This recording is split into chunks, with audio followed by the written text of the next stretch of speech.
Regardons le numéro 12, la page 85 du chapitre 3. Donc, en tant que tel, au numéro 12, on dit à partir du graphique qui est là, la figure 3,38, le graphique qu'on voit bien de la position en fonction du temps. Vous devez déterminer, en vrai, estimer la vitesse instantanée à différents instants. On veut estimer en A la vitesse instantanée à la première seconde, à la 2,5 secondes. On veut estimer à la 3,5 secondes et on veut estimer la vitesse instantanée à 4,5 et à la 5e seconde. Donc, on sait que dans un graphique position de temps, en tant que tel, ben, la vitesse, c'est la pente. Hein? Donc, on sait que delta Y sur delta X ou delta X sur delta T, ici, bon, bref, si je fais delta X sur delta T, on voit que ça donne une vitesse, des mètres divisé par des secondes.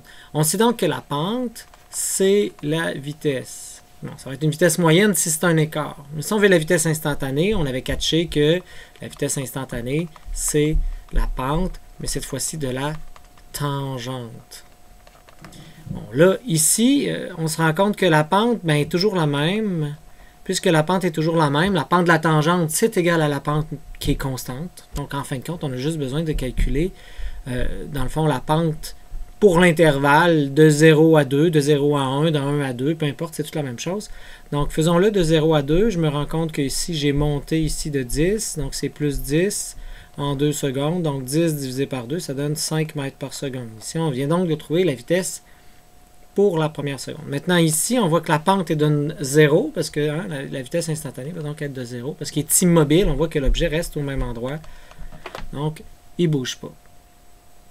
Maintenant, pour cette vitesse-là, on pourrait faire la pente de la tangente. Je ne peux pas faire la pente d'un point.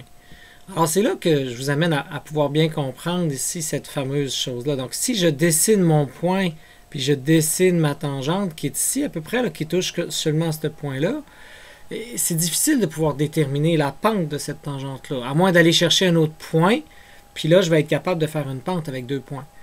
Mais le truc qu'on va faire, dans le fond, on va aller chercher un point qui est juste avant, puis un point qui est juste après, au niveau temporel, et là, je vais faire la pente ici. Donc, delta Y sur delta X, c'est mieux en termes ici de nos axes, c'est delta X sur delta T. Et on voit bien que les deux droites sont parallèles, ça veut dire qu'ils vont avoir pas mal la même pente. En vrai, on va toujours dire que quand on fait une vitesse moyenne, mais c'est la vitesse instantanée du point milieu. Hein? Donc, c'est comme une approximation qu'on fait. C'est pas tout à fait vrai, c'est pas tout à fait parallèle. Dans le cas ici d'un mouvement MRUA, c'est exactement, c'est bon. Mais pour tous les autres mouvements qui vont être sinusoïdales, cosinusoïdales, ça reste une approximation. Mais il reste que plus l'intervalle de temps va tendre vers 0, là l'idée c'est qu'on va vraiment s'approcher de la vitesse instantanée. Toujours le point milieu de l'intervalle de la moyenne. Donc qu'est-ce que je vais faire pour ce point-là ici? Mais si je veux, je vais prendre le point qui est juste avant, le point qui est juste après, puis je vais calculer dans le fond la vitesse moyenne, puis je vais considérer que c'est la vitesse instantanée du point milieu.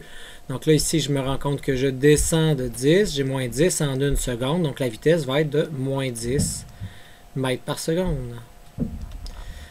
Maintenant, vous allez faire la même chose pour celui-là. Puis remarquez qu'en 5, ici, ben, la pente, hein, c'est 0, donc la vitesse est égale à 0. Attention, l'objet n'est pas immobile, hein? C'est un mouvement qui continue. On voit que hein, l'objet, en tant que tel, ici, il se met à reculer. Donc, une vitesse négative, il recule, il recule, il recule, il recule. Bon, par rapport à l'axe, mon origine, donc l'endroit où j'ai dit qu'il était 0, ben, il va en arrière de l'origine. Bon, ça ne change pas grand-chose. Mais on voit qu'il recule, il recule, il recule.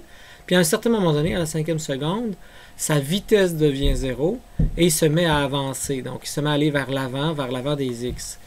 Donc, il atteint une vitesse 0, mais il ne s'immobilise pas vraiment là, en tant que tel. Donc, on peut dire s'immobilise pendant un court laps de temps infinitésimal. Tu sais, mais bon, est-ce qu'il s'arrête? Pas vraiment s'arrêter. Je ne sais pas si vous voyez un peu l'idée. Donc, ici, on a une vitesse de 0, puis ici, ben, vous êtes capable, je vous laisse le faire, vous allez pouvoir vous pratiquer pour cette chose-là. La dernière question vous demande, le mouvement représenté sur le graphique est physiquement impossible. Pourquoi c'est physiquement impossible? Commencez par regarder cette zone-là. Je ne sais pas si vous voyez, j'ai une vitesse de 5 et j'ai soudainement une vitesse de 0. Est-ce que je peux avoir une vitesse et soudainement pas de vitesse? Non, c'est impossible. Donc, il faut que, si jamais je pouvais zoomer sur cette zone-là, j'aurais ça, puis après j'ai une vitesse de 0, Puis entre les deux, il faut qu'il y ait une décélération. Je passe de 5 à 4, à 3, à 2. Puis bref, ça peut jamais être un piquant comme ça ici, là. Ça, c'est impossible. Ça, c'est possible. Bon, c'est juste que souvent, on va vous représenter des graphiques comme ça. Puis bon, on suppose que c'est tout doux, mais on suppose qu'on néglige cette zone-là qui s'est faite extrêmement rapidement. Mais c'est physiquement impossible. Même chose pour cette zone-là ici qui est physiquement impossible. Pour le reste, il n'y a pas de problème. Fait que ça vous donne des indices pour le numéro 12 de la page 85.